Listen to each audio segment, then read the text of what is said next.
Oh, good evening. Yes, I'll admit I'm a little surprised. It's been a long time since you've been awake before me. When you were younger, you would always be up before sunset. I remember too many times when you tried to wake me up, not realizing what would happen if I stepped into the light.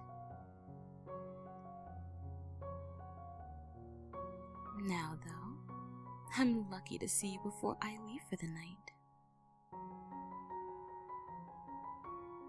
Were you able to see the sunset? How was it? Was it nice? Good. I'm glad. Now, did you get something to eat? No? Are we all out of food? I wasn't planning on going into town tonight. No matter how many times I go to get groceries, I don't believe I'll ever do it with enjoyment.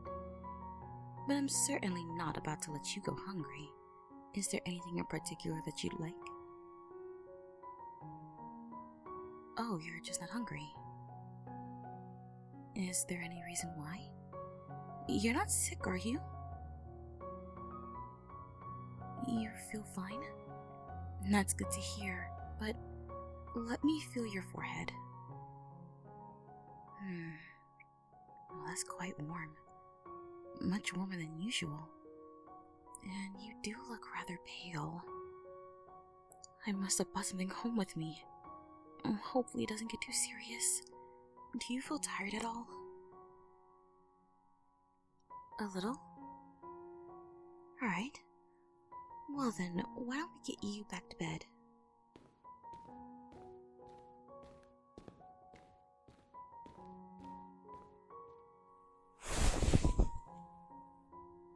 How does that feel? Are you comfortable? You feel hot? Oh, you poor thing. I know it feels hot, but you should keep the covers on if you want to get well. I'm sorry that I have to leave you tonight, but I do need to feed. But I promise I will go into town and get anything you need. I'm not the most prepared for this sort of thing. After all, you've never been sick once over the years that you've been here. I know you don't remember much from, before. But, can you think of anything you might have been given when you weren't feeling well in the past?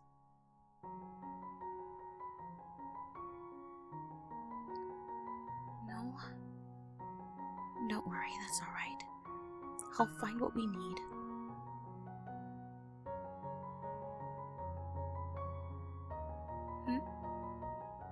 Oh, my apologies if I seem a little distant.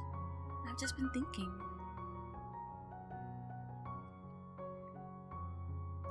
About what? You don't need to get yourself worked up over that now. We can discuss it later.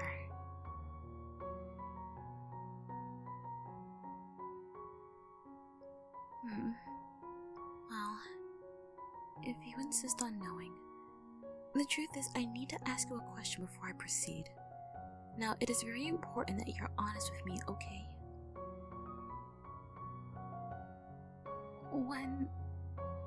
When I've been out, you haven't been wandering outside, have you?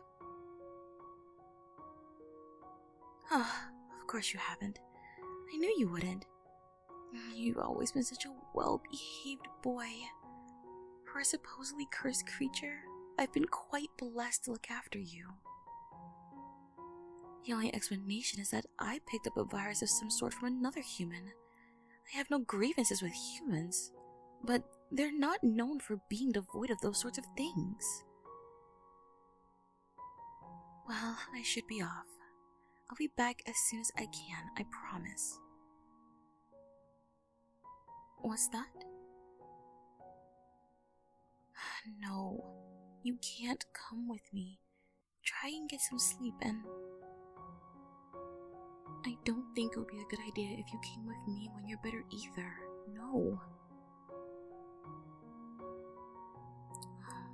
Why is it you want to join me all of a sudden? You used to ask if you could come with me, but that was only when you were young and before you got used to living here. But it's been a very long time since then. You're just curious. About what? Out there? Is that why you were up so early today?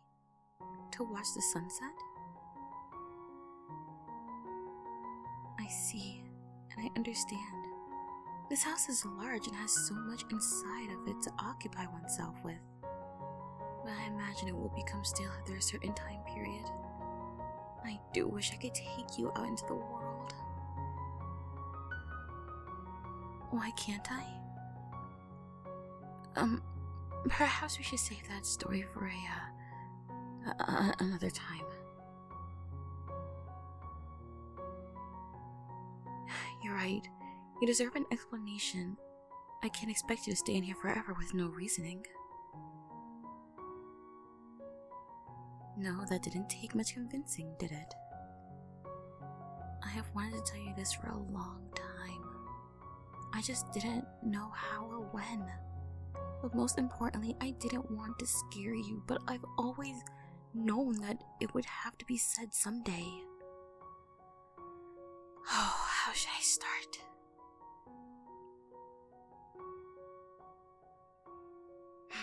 You see, the woods we're in, they're desolate, remote, and seemingly untouched by humans. They've been this way for a very long time, and it isn't without cause. For whatever reason, that is beyond me. Others that are like myself also live here.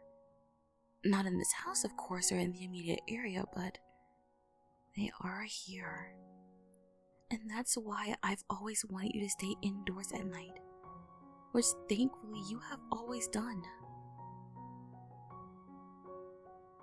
Why is it so important? The others, they're not like me. Well, they are in a sense that they're vampires, but they are different. How? That's part of why I need to tell you as well. I wasn't always this way. I wasn't always a vampire. At a time, I was a human. Then, I wasn't. I know, that doesn't explain very much. I suppose it just isn't an easy topic to discuss. Or a pleasant one. If you would rather rest, then please say so, and we can talk about this later. I'm sure you're quite tired. No? Alright then. I'll continue. Vampires have heightened senses. They can hear and smell from a great distance than humans. That's how I found you all those years ago. And all vampires need one thing to survive. Human blood. Maybe that's what pushes the senses to new limits. The insatiable pursuit of blood that the beast inside demands. It's something none can ignore, even though some may try. You could be walking on a peaceful night, just in your own backyard with not a care in the world. It could be just like any other night, one that you've experienced countless times before. And then without a moment's notice, one of us could pounce and drain one of all their blood, leaving them there until they become one of us. It's a terrible experience, one that I'll never forget, although I'd like to. It can't be undone or erased, and I would never wish it on anyone. I could never take from someone else what has been taken from me. Which is why when I go out at night, I only take as much from one person as I can, leaving them with enough to live, and repeat the process until I get enough to sustain me. It is somewhat tedious, but I have to retain the self-control to do it. Somehow I've been able to keep my humanity intact and the beast at bay. The others are not so fortunate. If you step outside under the cover of darkness, they will know, and they will not waste any time in finding their sustenance. Whether they were born human or vampire, their desire consumes them, and they will harm anyone who can quench their thirst. We all have the same compulsion, including me. There, now you know. You've always known about what happened to me? Oh, just the blood. Well, I assume you were aware of that much, but not the rest of it. I thought you'd be scared, knowing what I could do to you. The process of taking someone else's blood and the potential side effects is terrifying. It's cruel, demented even. I have the ability to hurt you, and that scares me. But it doesn't bother you at all?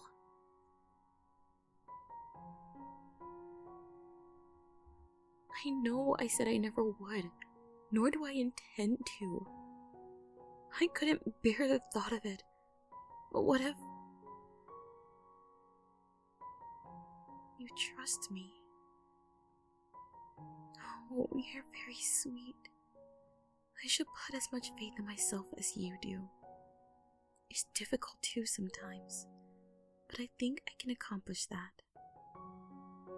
I'll start now. After all I just said about how the desire for blood is impossible to ignore, the more you ignore it, the more it screams at you, eventually until it remains the only thing left in your mind. I promise to you that I will never succumb to it. The need for blood will never overcome my will to keep you safe.